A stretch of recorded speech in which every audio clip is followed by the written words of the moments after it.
ẹ má ti lùlù já náà rí, ẹ má ti lùlù bẹ́ o. Tí inspiration bá wo ara ìlú ya ìlú ń fàyà. àwọn ń bọ̀ láti primary 6 wọ́n ti máa ń wá láti church ẹ̀pọ̀kọ́ ọmọ ẹ̀kọ́ wá bá wa lu bandset. Ìgbà yẹn máa jókòó ẹsẹ̀ mi ò ní tó lẹ̀ máa gbé omi lé ẹlẹ́sẹ̀ báyìí tí wọ́n máa lu. Olórin tí mo kọ́kọ́ bá ṣeré ìta pastor ní Apostolic Church ló ń lọ. Pastor Ṣéwọlé ló ń pè wọ́n. Bí 98. nígbà yẹn. Àwọn èèyàn Jésù ò tí jáde. Ìgbà táyọ̀ Jésù jáde torí show tèmi bí mo máa ń busy ní ò jẹ́ kémi fi bẹ́ẹ̀ pàtẹ́ sùn torí gbogbo wa àtàwọn èèyàn Jésù àjọ wà ní. Wọlé Papa yẹn ẹni tó ń play fún wọn ó fọ́kọ̀ ní ọ́níṣẹ́ so àwọn ẹ̀mí náà ti ń play náà ẹnìkan ló wá sọ fún ọ pé ọmọ kékeré kan wà ó jẹ́ni tó sharp tó dẹ̀ máa grab pẹ̀lú music yìí ó máa jẹ́ kó ṣe ẹni yẹn ló wá mú mi lọ bá wọn. Ìgbà yẹn a máa ń sájáde nù secondary school lọ play fún àwọn kẹ̀ǹgẹ́ ni láyé ọkà àwọn engineer máa sájáde ni. Àwọn rẹ́kọ̀dù ó lẹ ti play sí rí. Mo lè dárúkọ nínú ti ọ̀gá mi Wọlé Papa bíi Fuji Alive, Mr Wallace, Mo ti jẹ lọ, Aláṣẹ, Mr Lecturer àti lùlù sí Sẹ̀lẹ̀ Kejìgbò, Sẹ̀lẹ̀ Ìjàyè, Sẹ̀lẹ̀ Ìbàrà oríṣiríṣi. Mentality àwa kan nínú àwọn tó ń lùlù yẹn náà kọ́lọ̀ ń ṣàánú wa ni. Olórin mi ìlé ni wọ́n fi ìyàjò nílù. Onílù ni kó mọ bó ṣe máa gbé rẹ̀ níwájú olórin tó ń bá ṣiṣẹ́. Kì í ṣe gbogbo ẹni tó ń lu ìlù ló ń bọ ìlù. Ẹni tó bá wá láti ìdílé ìlù ó máa bọ ìlù. Ṣọlá Adénẹ́kàn, báwo lẹ ṣe bẹ̀rẹ̀ iṣẹ́ ìlù?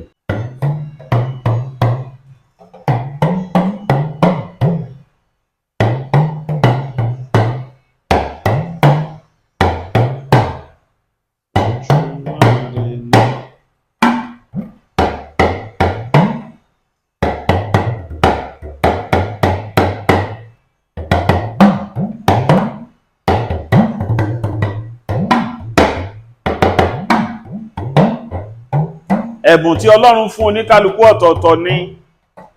Ẹ̀bùn tọ́lọ́run gbélé àwọn lọ́wọ́ òun làwọn ń ṣe yìí. Ọ̀kan pàtàkì lára àwọn tó ń lùlù tipẹ́tipẹ́ ni mo tún gbé wá sórí ètò yìí lónìí pé ká lè kẹ́kọ̀ọ́ lára wọn náà.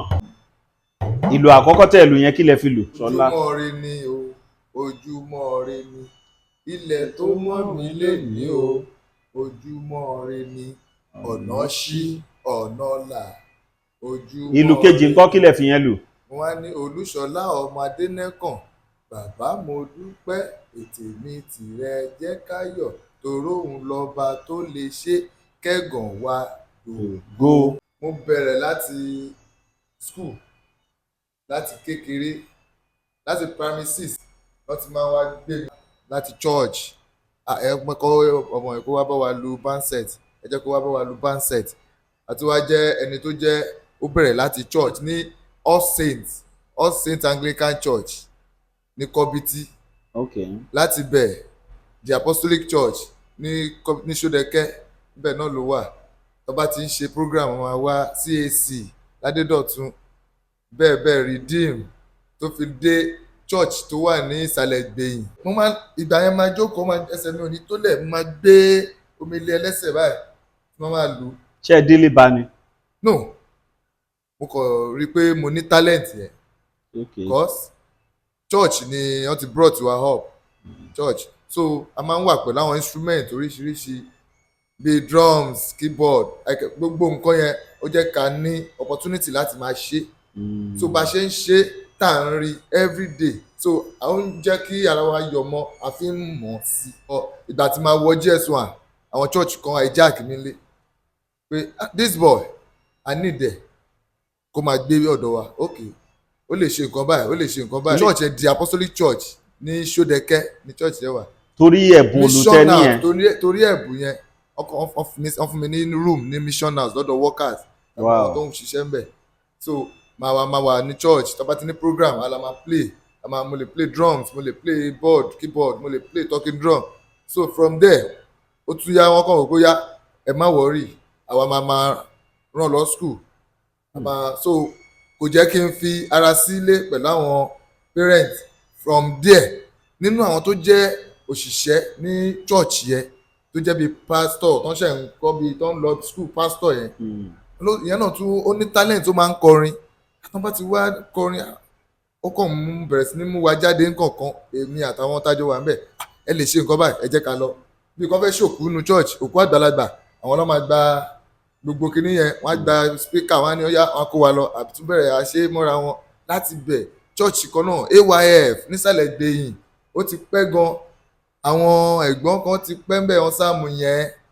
la mọ̀ nígbà tá a sì kéré nígbà yẹn wọn lọ ń lead ní church yẹn kó tó di pé wọ́n ń kọrin tiwọn ní ìgboro ó yá a máa lo wọ́n lè gbé agogo fún wa lénìí lo aago wọ́n lè gbé ṣẹ̀kẹ̀rẹ̀ fún wa lọ́la lu ṣẹ̀kẹ̀rẹ̀ wọ́n lè gbé accord wọ́n lè gbé so kíní yẹn jẹ́ ká ní experience out of àwa bíi 5 tájọ bẹ̀rẹ̀ kíní yẹn tó jẹ́ ọmọ kéékèèké so èmi jẹ́ nìkan tó jẹ́ pé mo tètè fara sí kíní yẹn mo tayọ láàrin wọn so láti GS1 yẹn títí dé SS3 àwọn church yẹn ló sponsor. now olórin wo lè àkọ́kọ́ bá ṣeré eré ìta.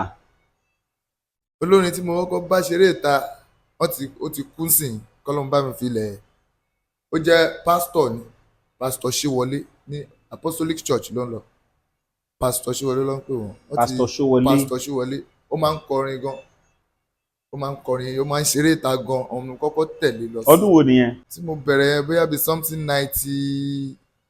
98. 98 wow. àwọn èèyàn Jésù ò tí jáde ìgbà táyọ̀ Jésù jáde gbogbo wa ti wà àtijọ́ wà torí show tèmi bí mo máa ń busy ní ò jẹ́ kémi fi bẹ́ẹ̀ pàtẹ́ sùn torí gbogbo wa àtàwọn èèyàn Jésù àjọ wà ní torí CAC àwọn ará CAC ìgbẹ́ láti mọ́ra tí gbogbo wa ti mọ́ra CAC bóyá àlọ́ church báyìí. so bí 1998 lẹ bẹ̀rẹ̀ nìyẹn. bẹ́ẹ̀ni. ń tẹ̀lé wọn bí onílù ni àmọ́ háyà yín pé kẹ́ wá bá wọn ṣiṣẹ́. wọ́n máa ń pè bá wọ́n máa háyà mo níṣẹ́ o ẹ bá mi pé ọmọ yẹn òun ni mo fẹ́ kó wá lùlù fún mi ìlú kó pẹ̀lú yín lùlù máa ń láìkẹ́ ẹ̀bọn yẹn máa ń pè wá ní kankan ni so tán bá ti pè wá bẹ́ẹ̀ yẹn ẹlòmíràn tún rí mo láì bọ̀bọ̀ yìí ó yá ẹ bá mi. òkè kì í ṣe pé ẹ máa ń lẹ́nìkan tẹ́ ẹ̀ ń bá ṣiṣẹ́ wọ́n máa ń háyà yín ni. wọ́n máa ń háyà mi. Wọlé Papa yẹn kò ṣe pé kò háyà mi. inú àwọn tájọ ń ṣiṣẹ́ náà wọ́n nídìí ẹni tó ń play fún wọn ó fọ́kọ̀ ní ọ́níṣẹ́ so àwọn ẹ̀mí náà títẹ̀ tí ń play náà ẹnìkan ló wá sọ fún ọ pé ọmọ kékeré kan wà tẹ́ bá lè mú mọ́ra ó jẹ́ni tó sharp tó dẹ̀ máa grab pẹ̀lú music yìí ó máa jẹ́ kó ṣe ẹni yẹn ló wá mú mi lọ bá wọn sí Michael Ẹ̀rín Oṣó òun gangan ló connect mi mọ́. ta ló ń lùlù fún Wọlé Papa tẹ́lẹ̀ tó fọ́kọ̀. wọ́n pè ní Ṣògo bọ̀ mí pé Ṣògo yẹn kò ń ráyè wọ́n máa ń ọ̀fun àná fún wọn lè máa wà nígbà kan wọ́n lè wà. so bí Michael ṣe mú mi dọ́dọ̀ Wọlé Papa ni náà Wọlé Papa ò kì í ṣe pé Wọlé Papa háyà ìyẹn sọ pé òun fẹ́ kó máa lùlù fóun ni. ó ní mo fẹ́ kó jẹ́ ọmọ bóyá kó máa bá ẹni play ó dẹ̀ máa ṣe dáadáa bóyá fà bí kan fáyàn lé ọyá ẹgbà sísìn a ṣe sọ̀rọ̀ bíi 23 years ago sísìn kí n gba iṣẹ́ mi kí n ti gbaṣẹ́ 5 tó bá ní iṣẹ́ wà lọ́la ni gbogbo àwọn tí mo máa pè wọ́n ní ẹ má bínú ẹgbà ẹni tó ẹgbà èèwọ̀ lọ bá mi ṣiṣẹ́ yìí lọ bá mi ṣe. ẹ lò tó ọdún mélòó lẹ́yìn Wọlé Papa. mo sì lò bí 23 years. 23 years. 23 years. Yes. ṣẹ́ẹ̀ṣì wà lẹ́yìn Wọlé Papa báyìí. No, ó ní àwọn nǹkan kan tó ṣẹlẹ̀ tó dẹ̀ jẹ́ pé but láìsí lẹ́yìn wọn yẹn náà kì í ṣe pé à ń sọ̀rọ̀ a ṣì ní as a brother because bá ṣe jọ ṣiṣẹ́ wọn à ṣiṣẹ́ bíi pé ọ̀gá sọmọṣẹ́ we work as a brother kẹ́ ẹ bá ti rí wọn ẹ máa rí mi bá treat mi bíi pé ọmọṣẹ́ mi. So fún àwọn bóyá ìjà kó má wáyé àbí fún pé kíní kan mo máa rẹ́ nìyẹn mi ní lè súnmọ́ èèyàn kan ọ̀ra yẹ̀bà. mo ń bọ̀ 23 years lẹ́lò lẹ́yìn Wọlé Papa nígbà tí Wọlé Papa yẹn ṣe àwọn olórin míì tún máa ń háyà yín náà. wọ́n máa ń bẹ́ẹ̀ ni. ok now ìgbà tí a kò lẹ́yìn Wọlé Papa ń sìn olórin wo lè á wà pẹ̀lú ẹ̀. àwọn olórin tí mo wà pẹ̀lú ẹ̀ ṣe kò ń ṣe ẹyọ kan báyìí. wọ́n pọ̀ torí iṣẹ́ Big T ó constant tó ṣe ń wá sí so wọ́n tètè mo máa ń wà pẹ̀lú wọn tó bá ti níṣẹ́ àná wọn náà dẹ̀ jẹ́ Big T ó jẹ́ èèyàn kan tó jẹ́ pé gbòógì sí mi so tí wọ́n bá níṣẹ́ ó máa ń yá mi lára láti ṣe fún wọn even kí n ti níṣẹ́ mi máa ń wò pé ẹni yìí kò ń ṣèyàn bẹ́ẹ̀ mentality àwa kan nínú àwọn tó ń lùlù yẹn náà kọ́lọ̀ ń ṣàánú wa ni. Olórin mi ìlé ni wọ́n fi ìyàjò nílù, onílù ni kó mọ bó ṣe máa gbé rẹ̀ níwájú olórin tó ń bá ṣiṣẹ́. Tó o bá gbé rẹ̀ sí pé ṣáàjẹ̀ ká lọ ànílé ṣáàjẹ̀ ká lọ aṣáàmárì ó máa treat ẹni ṣáàjẹ̀ ká lọ yẹn náà. But tó bá jẹ́ kó yẹ pé this thing iṣẹ́ tá a fẹ́ lọ ṣiṣẹ́ ni iṣẹ́ tá a fẹ́ ṣe lélẹ̀ oníkálùkù ló máa mọ̀ kókè olórin ti mọ̀ pé mo ti gbaṣẹ́ ọ̀yà ìwọ onílù àníṣẹ́jọba àwọn nǹkan tó yẹ kó ṣe ó ṣe. Tó bá ti ṣe èmi ò lè sọ pé onílù ń fìyà jẹ olórin fìyà jẹ onílù. Àwọn ìrònú tí ní púpọ̀ nù wa máa ń ní ni pé ó ti gbaṣẹ́ kan báyìí bí kádébẹ̀ owó yẹn ẹmọ yẹn tó gba bí báyìí ó ti gbowó púpọ̀ iṣẹ́ tiẹ̀ ni wá ní láti máa bá a fi ojú náà àbí ọkàn náà owó yẹn. Iṣẹ́ mi wà tá a máa rò pé ó ti gba 5 million tí ó dẹ̀ gba 10 kọ́bọ̀ lọ tó jẹ́ pé mímọ́ ọ̀ya fífẹ́ èèyàn ṣọ̀rọ̀ tó máa kọ pé báwo o máa lọ iṣẹ́ ń bẹ̀ yẹn o máa ṣe kíní kan ṣùgbọ́n wo ò ní mọ̀ owó tó wà lọ́wọ́ ẹ̀ kíní kan ẹlòmíì nínú àwa onílù á wò pé mo ti ń bẹ̀ ní ṣiṣẹ́ yìí òun ló gbọ́dọ̀ rálé fún mi òun ló gbọ́dọ̀ ṣe gbogbo nǹkan tí n bá fẹ́ ṣe nílé ayé yìí òun ló gbọ́dọ̀ ṣe kò dẹ̀ rí bẹ́ẹ̀ a ṣiṣẹ́ fún ó fún wa lówó kọ́lọ̀ ń fa àlùbáríkà sí ìta bá ti gbà tálùbáríkà bá ti wọ̀ ó ti tán. Olórin tó ń ṣì ti ọmọ ẹgbẹ́ ọmọ báńdẹ̀ ó ń rí ó ń rí o orí ń borí wíjọ́ ó ń rí gbogbo bá lọ ọgbọ̀n máa gbà bá lọ́ máa gbowó yẹn so kò sí ní kò sí ní.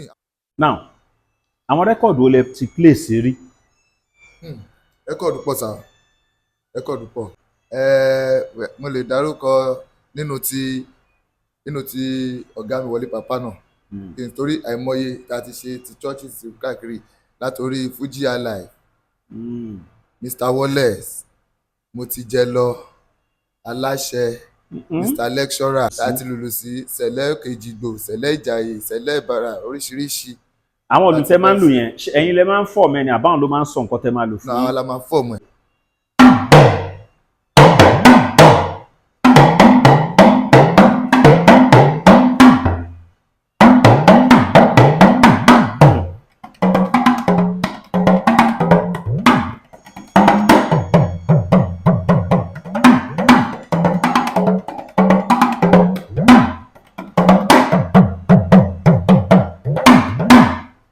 Wọlé Pàpá ń ṣeré bí Olúṣọlá ń lùlù má yé kúrò tún náà kó yá dúró ṣọmọ ẹ tún lù.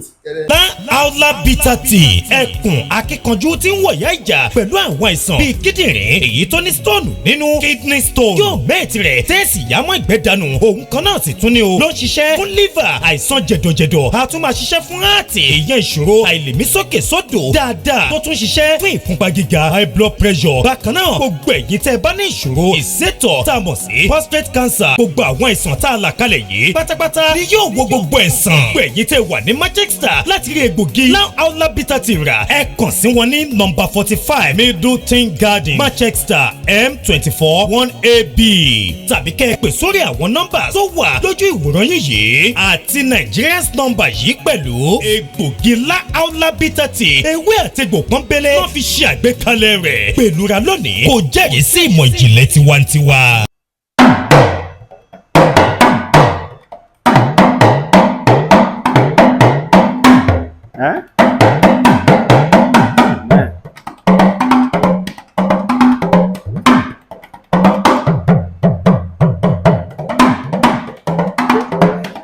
Mr. Ṣọlá kí ló jẹ́ pé ìlú tí swaga máa ń wà ń bẹ̀. àwọn gbọ́dọ̀ wà ń bẹ̀ èmi mo jẹ́ ọ̀kan tó jẹ́ pé tí n bá ti ń ṣe mo máa ń derive joy nínú ẹ̀ mo máa ń wò pé ẹni tó fẹ́ gbọ́ mi nǹkan tí mò ń ṣe kó wò pé ẹni tó ń ṣe nǹkan yìí náà ó ń gbá a ní gbogbo kìnní kan bó bá ń kọrin bí ó bá dùn wọ́n á fi tirẹ̀ gbọ́ nígbà tẹ́mi náà wò pé kìnní ìdẹ́ ẹ tún fún mi mìíràn ẹ jẹ́ ká tún fìlì nǹkan kan.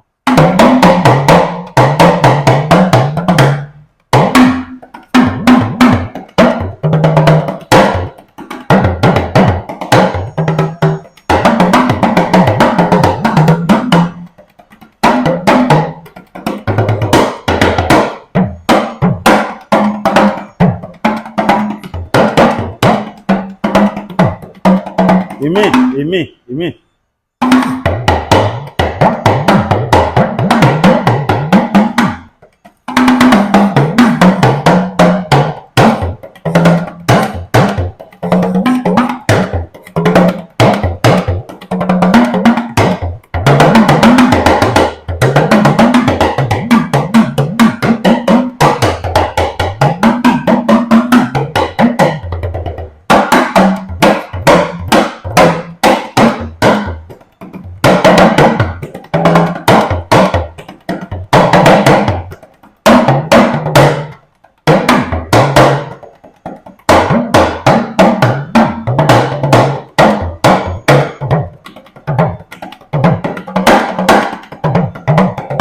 Mo ń bọ̀.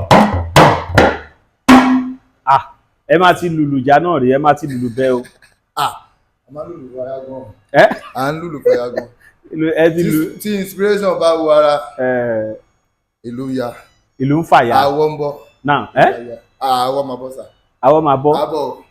Now, ìgbàgbọ́ àwọn kan ni pé téèyàn bá ń lùlù ó gbọ́dọ̀ máa bọ ìlù. Àárín yẹn báwo lẹ ṣe ń ṣe?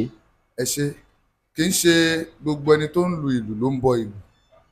Ẹni tó bá wá láti ìdílé ìlù ó máa bọ ìlù. Irú èmi mi wà, mi ò wá láti ìdílé ìlù, mi ò mọ anything ju pé ká lù ó dún, ẹni ìlù kó ká lù. Bọ̀ pé kíní kan ó ní ètùtù kan àwọn ò mọ̀, ṣùgbọ́n àwọn tó bá jẹ́ bí wọ́n fi ìlù bí wọn gangan àwọn máa ṣe, torí ó gbọ́dọ̀ ṣe ìṣẹ̀ṣe wọn ni wọ́n gbọ́dọ̀ ṣe. Ó yàtọ̀ sáwa tí a lè pé àyàn tójú bọ̀ làwa. Àyàn tójú bọ̀. Ok, àyàn tójú bọ̀ ni. Torí talent ni Ọlọ́run fún wa. So a dẹ̀ wò pé a lè expand ẹ̀. Ìlù Òṣùgbó ń kọ́ṣẹ́ lè lùlù Òṣùgbó. Bẹ́ẹ̀ni. Ṣé ti lù rí ni? Mo ti lù rí. Mo nígbà tá a ṣe drum festival ní first drum festival tó máa ṣe ní Ogun State. Yeah. Now, látìgbà tẹ́ ti ń lùlù sà, àwọn àlùjọ wo lẹ̀yin fúnra yín create fúnra yín? Ẹ ṣe ó pọ̀. Iṣẹ́ ti lọ gan. Tá a bá wà nínú studio yẹn àbí orí stage, inspiration yẹn máa wá. Ìlù tí ẹ lè gbọ́ orin báyìí kó dẹ̀ jẹ́ pé lórí stage ń bẹ́ẹ̀ ní inspiration tí máa wá tẹ̀lé máa ṣe tí máa ṣe ìlú bẹ́ẹ̀.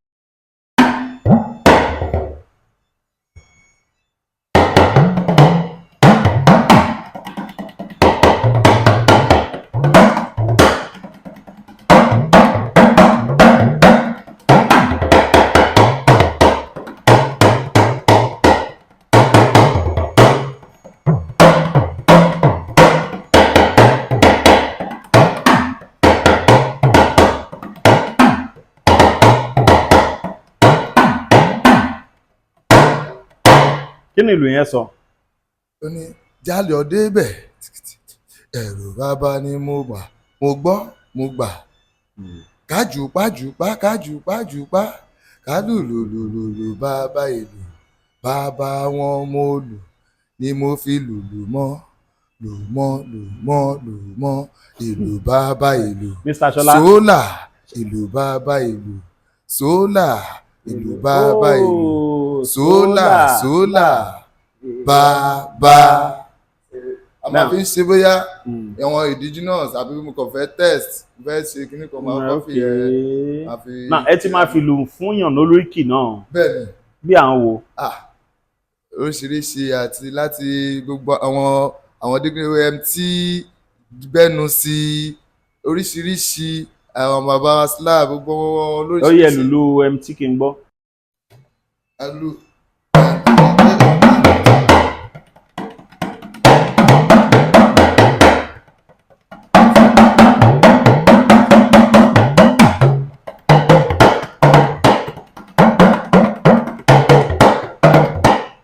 Sọ pé mt ti dé onímùtíù. mt ti dé onímùtíù. Bó ṣe náwó lówó ń wọlé, bó ṣe náwó lówó ń pọ̀ sí. Rọra bùgá ó bówó ń lé rọra bùgá. Pé ẹni tó bá fẹ́ tákà ẹ̀ kó rọra ṣe o. Eléyìí ó ṣiṣẹ́ lówó ó tún bá owó yẹn ń lé o. Ti sládìdà. Kó mọ bó ṣe máa náwó yẹn o. Ti slab gbé.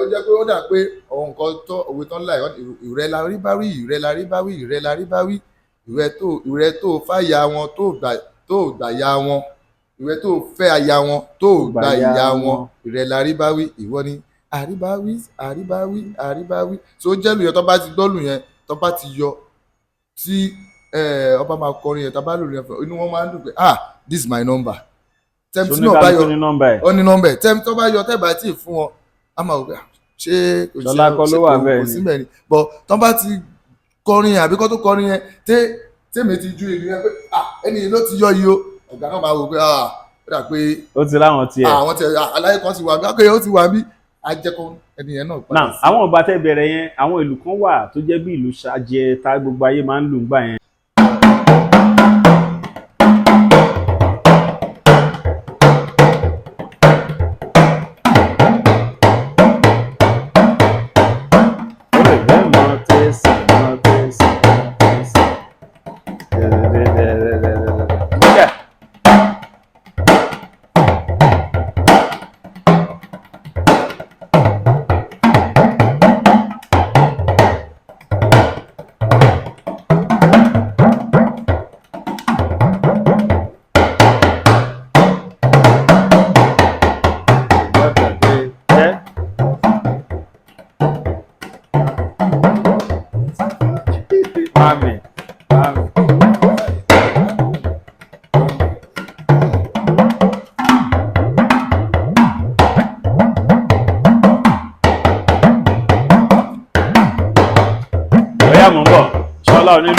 Mr. Sola. ìròyìn ayọ̀ rèé fún gbogbo ẹni tó wà ní London àtàgbègbè ẹ̀. Arahim Afro-Caribbean Cash and Carry, import and export of African foods, also help to pay school fee in UK for Nigeria with money transfer to UK and back to Nigeria. Arahim Afro-Caribbean Cash and Carry wà ní Graham Excess RM 139YS Up Minister Road, South Graham, London. Gbogbo èyí tẹ́ wà ní London pátá ó yá ẹnì ṣọlọ́dọ̀ Arahim Afro-Caribbean Cash and Carry. Ibẹ̀ gangan ní fọkànbalẹ̀ wà. Iṣẹ́ stage, iṣẹ́ studio, kí ni ìyàtọ̀ ẹ̀? Ó yàtọ̀ sá. Iṣẹ́ stage ó yàtọ̀ sí iṣẹ́ studio. Iṣẹ́ studio jẹ́ tó bá níṣẹ́ studio o gbọ́dọ̀ sọ gbogbo ọpọlọ kalẹ̀. Torí nǹkan tó fẹ́ ṣe ní studio o gbọ́dọ̀ jẹ́ nǹkan tí ò tí ì ṣe rí tí ò tí ì gbọ́ rí. Tó bá máa jẹ́ nǹkan tó bá jẹ́ pé ó máa ní nǹkan tí àwọn èèyàn ti gbọ́ rí nú o gbọ́dọ̀ lè ṣe àyípadà sí. Débi pé kò ní jẹ́ pé bí nǹkan yẹn ṣe wà náà ló ṣe wá. So iṣẹ́ studio ó nídìí gbogbo ọpọlọ àti ìfarabalẹ̀. Iṣẹ́ live a lè gbaṣẹ́ kan sìn kakọ̀ mẹ́rin tó ṣẹ̀ bẹ̀rẹ̀ sí nílùú lọ ẹ sọ pé ilẹ̀ máa ṣú nǹkan tó máa ń sọ ilẹ̀ àṣà ṣú gbogbo ẹ̀rẹ̀ bó jẹ́ ìlú kan ló ń lù gbẹ́ndì kọ́ ṣà ti máa mì tó bá máa jó tó ti mú nǹkan á wọra wọ́n ṣà á kúrò ńbẹ̀ bọ́ ó yàtọ̀ sí pé mo fẹ́ lọ studio kò sẹ́ni tó fẹ́ wò mí bẹ́ẹ̀ mo fẹ́ ṣiṣẹ́ mo fẹ́ sọ ọpọlọ kalẹ̀ níṣẹ́ studio iṣẹ́ ọpọlọ níṣẹ́ studio. Àwọn wòlé tún ti lùlù rẹ́kọ̀d fún. Mo ti lùlù rẹ́kọ̀d fún mo ti lùlù fún Bàrà Táyé Abáṣe rẹ́kọ̀d àti lùlù fún àwọn olórin lẹ́kọ̀ọ́ lóríṣiríṣi àti lùlù fún àwọn churches Ìjàyè Ìbàrà Òkèjìgbò Ọlọ́nṣògo lóríṣiríṣi àwọn car wash àwọn olórin kan náà wà tó jẹ́ pé wọn ò sí ní ìlú wọn ò sí Nàìjà wọ́n wà lọ́hùn wọ́n máa ṣe orin wọ́n máa send ẹ̀ wọ́n fi ránṣẹ́ pé ok ẹ bá wa ṣiṣẹ́ sí àdẹ́gbọ́ lóyá àbá ti ṣiṣẹ́ yẹn. tó bá jẹ́ àwọn Islamic nǹkan ìlú yẹn náà. bẹ́ẹ̀ni à ń lu Islamic à ń lu ìbílẹ̀ àwọn ìyá ológodó ògodó àpàlà gbogbo ẹ̀ everything anything tó bá ti jẹ́ ìlú ló máa wà nú ẹ̀. ẹ kọ́ṣẹ́ ìlú lọ́dún èèyàn. no not at all. rárá tọ́. ṣẹ́ṣẹ́ ìlú iṣẹ́ tó ṣe kọ́ ni. Wọ́n ń kọ́ iṣẹ́ tó ṣe kọ́ ni iṣẹ́ tó ṣe kọ́ ni ó possible kéèyàn kọ́ kó dẹ̀ mọ́. ṣẹ́yìn ti kọ́yàn rí. bẹ́ẹ̀ni mo ti bí àwọn wo.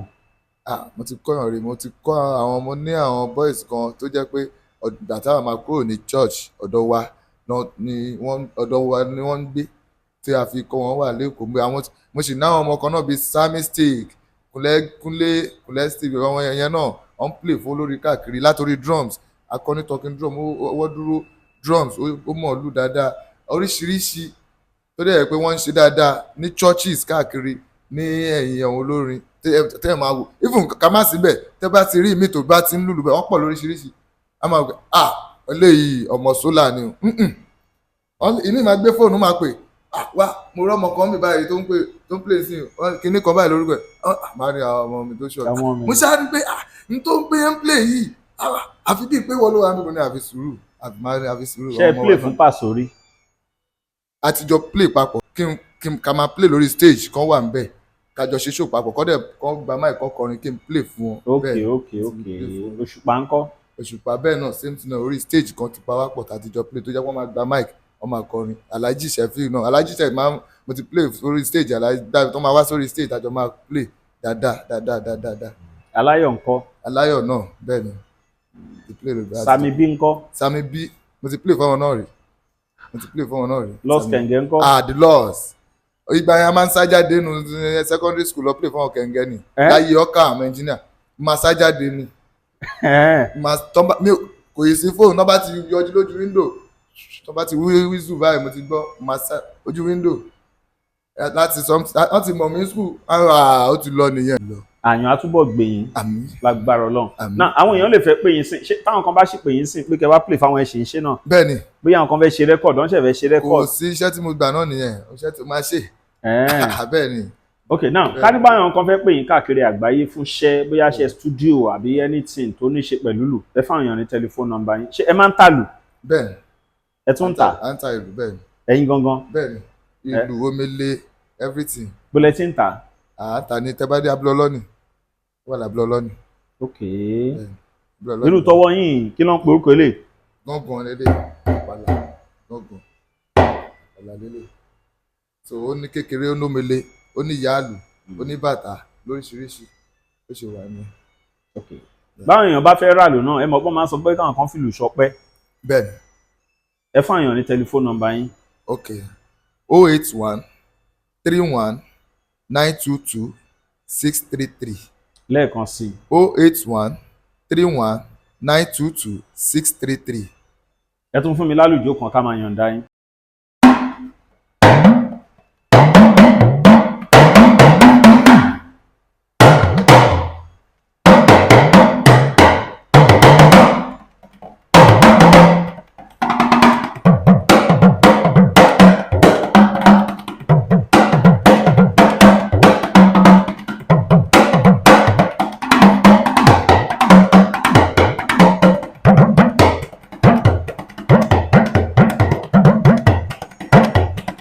ẹ ṣé thank you.